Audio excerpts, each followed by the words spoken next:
सम्मानित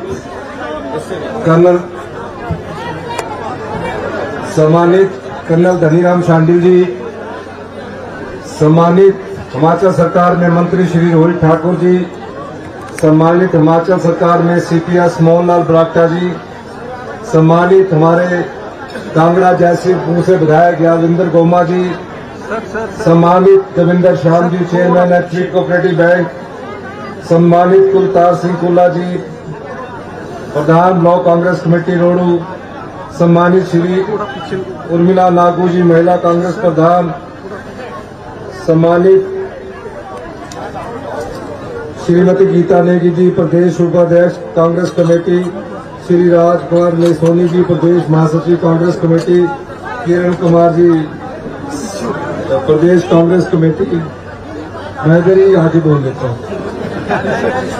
सम्मानित मंच पर विराजमान आप सभी हमारे साथीगण और रोडू की प्रबुद्ध जनता, युवा साथियों, प्यारे बच्चों, मेरा 5 महीने में पहला शिमला जिला का अगर कहीं का दौरा बना तो वो रोडू का बना। सम्मानित मंत्री, शिक्षा मंत्री रोहित ठाकुर जी कह रहे थे कि आपने जुब्बल टू कोटखाई का कार्यक्रम करना है। मैंने उनसे कहा बिल्कुल करना है, लेकिन रोहित ठाकुर जी के भाग्य के अलावा किसी और रोडू के लोगों को मंजूर था, इसलिए मैं रोडू में पहली बार मुख्यमंत्री बनने के बाद आया हूं। मैं प्रदेश कांग्रेस कमेटी का अध्यक्ष बनने के बाद भी रोडू कई बार आया हूं।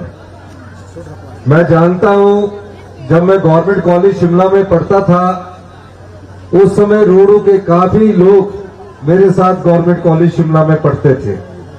मैं कॉलेज का जनरल सेक्रेटरी बना और कॉलेज का प्रेसिडेंट बना तो सबसे ज्यादा जो रोडू के लोग थे उन्होंने मुझे जनरल सेक्रेटरी और अध्यक्ष बनने आने के लिए बड़ी समर्थन दिया। आज ब्लॉक कांग्रेस कमेटी ने जब मुझसे अनुरोध किया कि आपने हमारा पहले ब्लॉक कांग्रेस कमेटी के बैठक में आना है, क्योंकि रोडू का भी कार्यक्रम तय नहीं है, तो मैंने ब्राक्टा जी और उनके कहने से आज यहां इस बैठक में आने के लिए कहा कि पहले ब्लॉक कांग्रेस कमेटी में जाऊंगा, उसके बाद दूसरा जो कार्यक्रम है वहां जाऊंगा। मैं सिर्फ कुछ बातें आपसे कहना चाहता हूं। 40 साल से हम लोग जिस राजनीतिक धारे पर चल रहे थे, हमने प्रयास किया है कि इस बार हिमाचल की जनता को अपने पांव पर कैसे खड़ा होना है, उस दृष्टिकोण से हमने अपना बजट पेश किया। मुख्यमंत्री बनने के बाद मैं पहली बार जब मुख्यमंत्री बना और मेरे मुख्यमंत्री बनने के बाद जब मेरे पास अधिकारी आए तो उन्होंने कहा कि आपके पास अगले महीने का खर्चा चलाने के लिए और सरकारी पे देने के लिए भी पैसा नहीं है। मैंने कहा कांग्रेस की सरकार आ गई है, अगर कांग्रेस की सरकार ना आती तो भारतीय जनता पार्टी की अगर सरकार आ जाती तो वो कैसे चलाते। उन्होंने कहा कि वो कर्जा ले रहे थे, कर्जे पर कर्जा ले रहे थे, तो मेरे पास कोई चारा नहीं था और हमने कहा कि आप अभी कर्जा लीजिए, और इस प्रकार हमने अपनी व्यवस्था को आगे बढ़ाने की शुरुआत की। हम कर्ज पर कर्ज लेते जा रहे थे।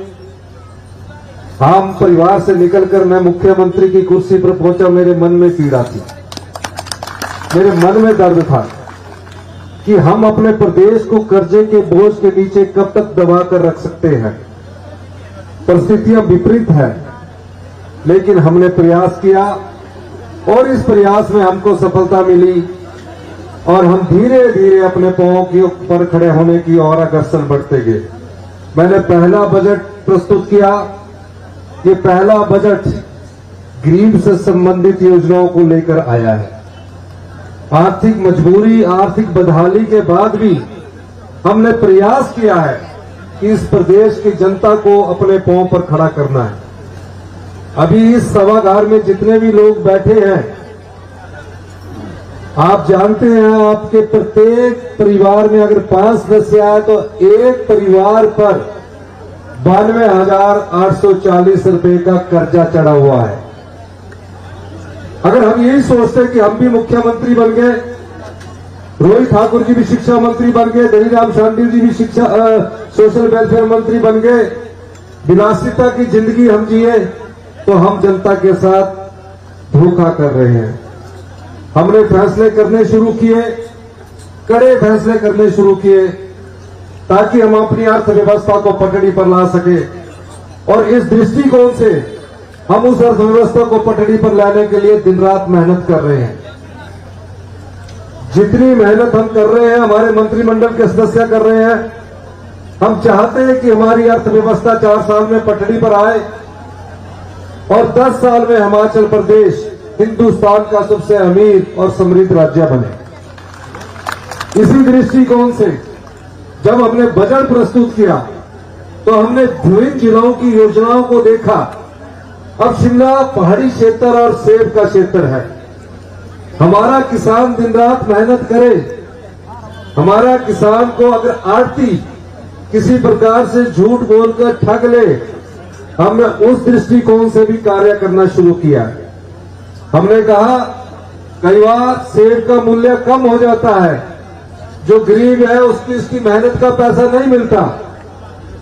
इस बजट में हमने 10 सीए स्टोर बनाने के लिए 100 करोड़ रुपए का प्रावधान किया है और उसमें जितने भी पैसे लगेंगे वो सीए स्टोर में हमारी सरकार खर्च करेगी। रोहित ठाकुर, मोहनलाल ब्राक्टा जी और जगत सिंह नेगी जी की टीम ने बाहर ऑस्ट्रेलिया जाकर यह सीखा कि कैसे हमने सड़ा हुआ सेब है उसको कैसे हमने आगे बढ़ना है।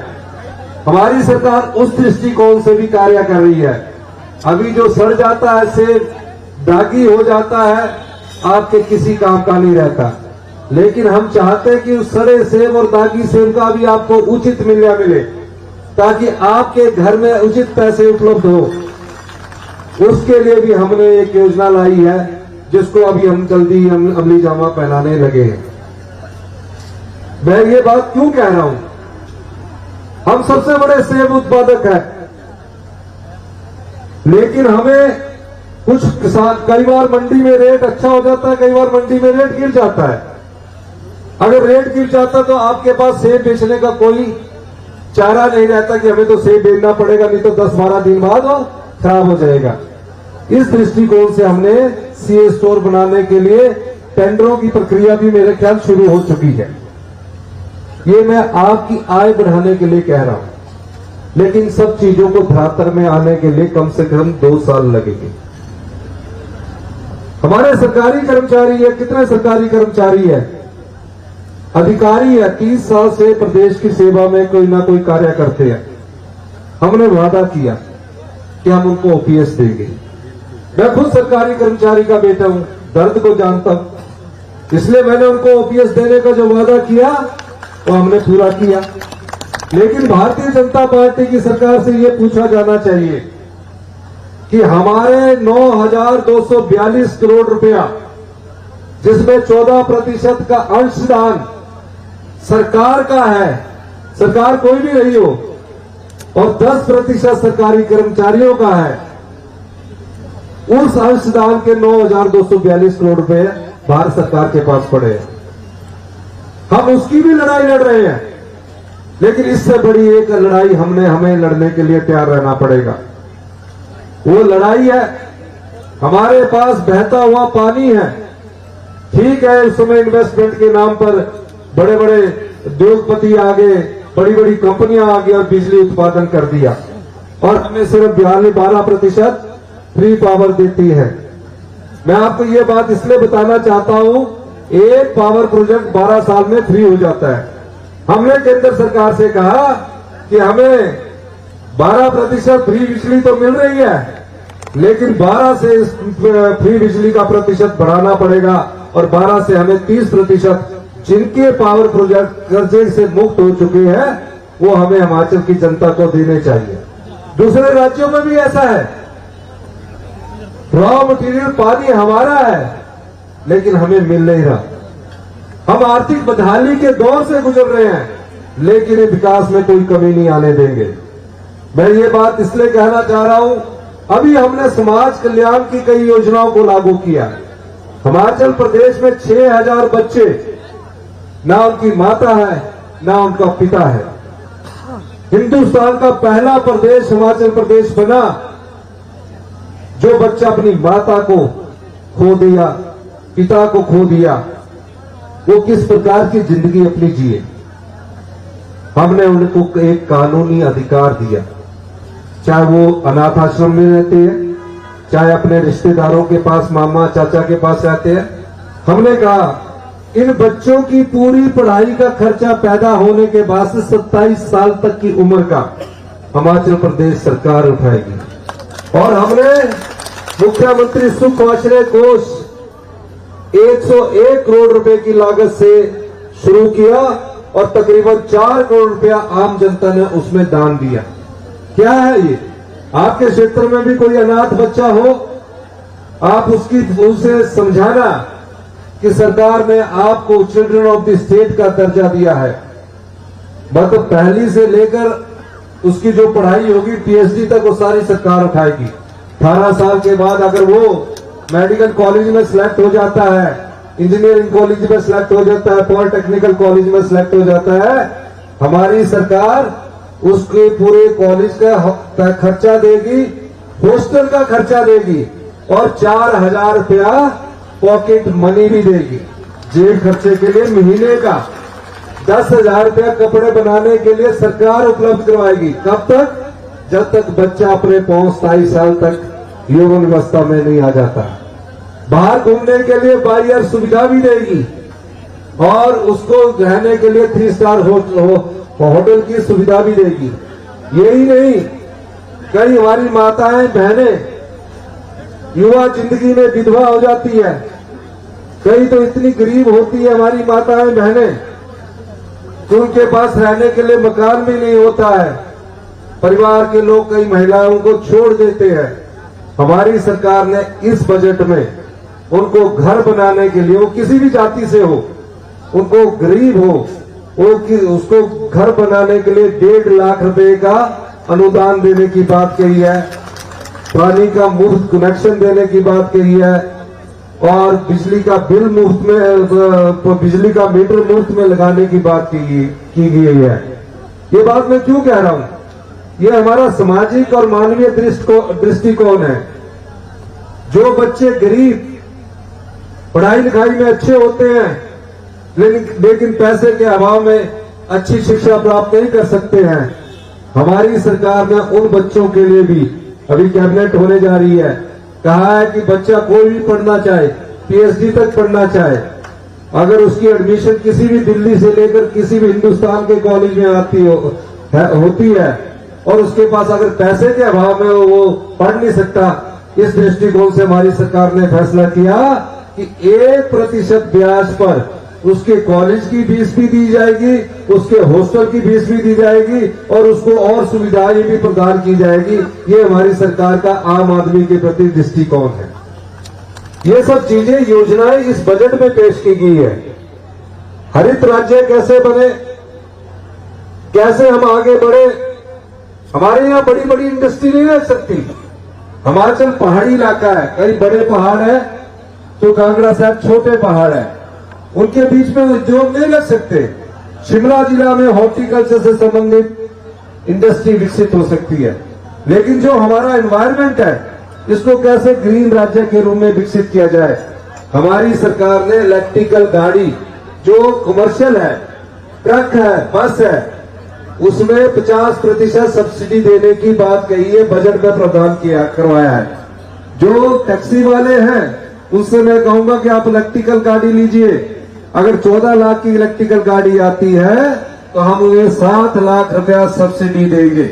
उसमें खर्चा कितना होता है? जो आप टैक्सी चलाते हैं अभी आपको महीने के 30,000 रुपया बनते होंगे, जिसमें से 10,000 रुपया डीजल या पेट्रोल का खर्चा आता होगा। इलेक्ट्रिकल गाड़ी बहुत अच्छी चढ़ाई चढ़ती है, बहुत अच्छी सुविधा वाली है। मैं इलेक्ट्रिकल गाड़ी में ही शिमला में चलता हूं।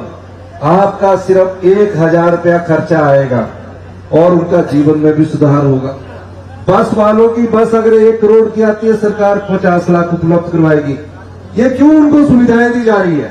ये इसलिए दी जा रही है ताकि पर्यावरण की दृष्टि से हमारा ये प्रदेश विकसित हो और पर्यटक की दृष्टि से हमारे यहाँ बहुत अधिक टूरिस्ट आए। ये सब चीजें आने वाले समय के लिए है। जो बरागटा जी ने मुझे कहा है, हमने 2 सुरंगों के बारे में सर्वे करने के लिए मैंने पहले ही दिशा निर्देश दे दिए, क्योंकि रोडों को मैं अच्छी तरह से जानता हूँ, डोडरा कुआर भी मैं गया हूं। अब सुरंगें कैसे बने,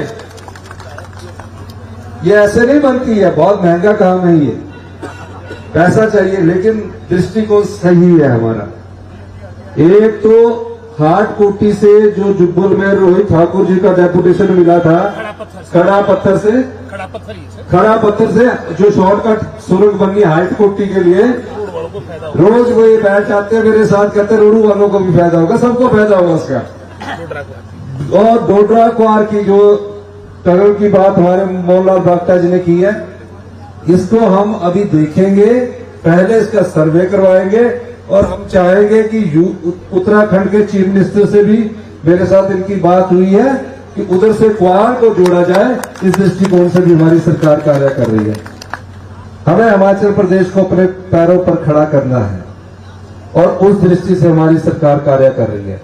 शिक्षा का स्तर अच्छा हो, Rajiv Gandhi day boarding school बनाए जा रहे हैं, जहां गांव का बच्चा ये समझ सके, जिसके 20 करनाल में 20 बीघे में, उसके लिए हमने 50 बीघे का प्रावधान किया है। जितने गांव के बच्चे हैं उन स्कूलों में पढ़ेंगे, उनको खेलने की सुविधा होगी, जहां पानी होगा स्विमिंग पूल करने की सुविधा होगी। उसके लिए हमने हर एक विधानसभा क्षेत्र में एसडीएम हेडक्वार्टर के 3 या 4 किलोमीटर के दायरे में 1000 बच्चों के लिए डे बोर्डिंग स्कूल बनाने का प्रावधान किया है, ताकि बच्चों में ये हीन भावना न रहे कि मैं किसी इंग्लिश स्कूल में पढ़ता हूं और दूसरा किसी दूसरे स्कूल में पढ़ता है। उस दृष्टि से हमने हर एक विधानसभा में 5-5 करोड़ रुपया उपलब्ध करवा दिया गया है। आपके यहां से जो शिक्षा मंत्री है रोहित ठाकुर जी, आप यहां से हाट कोटी के बाद इनकी कंस्टिट्यूंसी शुरू हो जाती है, जब मर्जी चाहे पकड़ ले, पर कॉलेज का स्तर भी उच्च हो, अच्छे शिक्षक मिले, हमारे बच्चे कंपटीशन में अपीयर हो, हमारे बच्चे पूरे हिंदुस्तान में अपने बच्चों का हिंदुस्तान के बच्चों से मुकाबला करें। इस सरकार से हम आधारभूत ढांचे में भी बदलाव करने जा रहे हैं।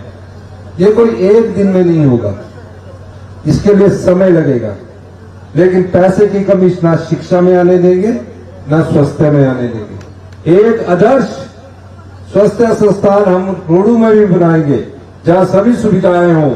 उस दृष्टि से हमारी सरकार कार्य कर रही है। बाकी बरागटा जी ने इतनी मांग रख ली, प्रोग्राम तय नहीं किया कि मेरे को सब कुछ, क्योंकि इन्होंने कहा कि एक बार मैं मांग कर लेता हूं, दोबारा मुख्यमंत्री को बुलाने का मुझे समय नहीं न मिले, इसलिए इतनी डिमांड रख ली इन्होंने। लेकिन मैं आपके क्षेत्र का दौरा करूंगा, डोडरा कुआर भी करूंगा, जाऊंगा। आज तो ब्लॉक कांग्रेस कमेटी का ये कार्यक्रम है। मैं आपको एक आश्वासन देना चाहता हूं, शिमला जिला से सभी अब मंत्री है। रोडू से स्टार्ट होते थे, जुब्बल कोटखाई आ गया, जुब्बल कोटखाई से स्टार्ट होते तो विक्रमादित्य सिंह जी आ गए, विक्रमादित्य सिंह जी से एक तरफ हमारे अनिरुद्ध सिंह जी आ गए, सारे, फिर उधर हर्षवर्धन चौहान जी आ गए, फिर धनीराम शांडिल जी आ गए साथ में। तो अब भी विकास में कोई कमी नहीं होनी चाहिए, पर 2 चीजों में हमारा दिमाग, 3 चीजों में हमारा ध्यान है। गरीब तक सरकार की रोशनी पहुंचनी चाहिए। दूसरा, हमारे शिक्षा संस्थान बहुत अच्छे बनने चाहिए। 2 साल में आप हमारे पहले शिक्षा संस्थान Rajiv Gandhi day boarding school देखेंगे। तीसरा, हमारे हेल्थ के इंस्टीट्यूशंस अच्छे होने चाहिए। चौथा, स्वच्छ पीने का पानी आपको मिलना चाहिए। जो सरकार के दायरे में हम उस दृष्टि से काम कर रहे हैं। पैसा नहीं है, अभी तो हमने कल बहुत कर्जा उठाना है, लेकिन मैं यह कह के जा रहा हूं, आज अगर हम कर्जा उठा रहे हैं तो वैसा कर्जा नहीं उठा रहे जो पिछली सरकार भारतीय जनता पार्टी के लोगों ने उठाया था। हम जो कर्जा उठा रहे हैं वो गरीब तक उसकी रोशनी पहुंचनी चाहिए। उस दृष्टि से हमारी सरकार कार्य कर रही है। इस बार का बजट 40 साल बाद ऐसा बजट पेश किया गया है जो व्यवस्था परिवर्तन का बजट है। हम सत्ता में सत्ता सुख के लिए नहीं आए हैं, मैंने कई बार कहा है, हम व्यवस्था परिवर्तन करने आए हैं। अभी आप देखेंगे शिक्षा क्षेत्र में सुधार हो रहे हैं, फॉरेस्ट कॉर्पोरेशन में, फॉरेस्ट डिपार्टमेंट में सुधार हो रहे हैं। हमने नियम बनाने के लिए कह दिया है, हमने कहा कि सूखे पेड़ हमारे जंगलों में सड़ जाते हैं, कोई उठाता तक नहीं है।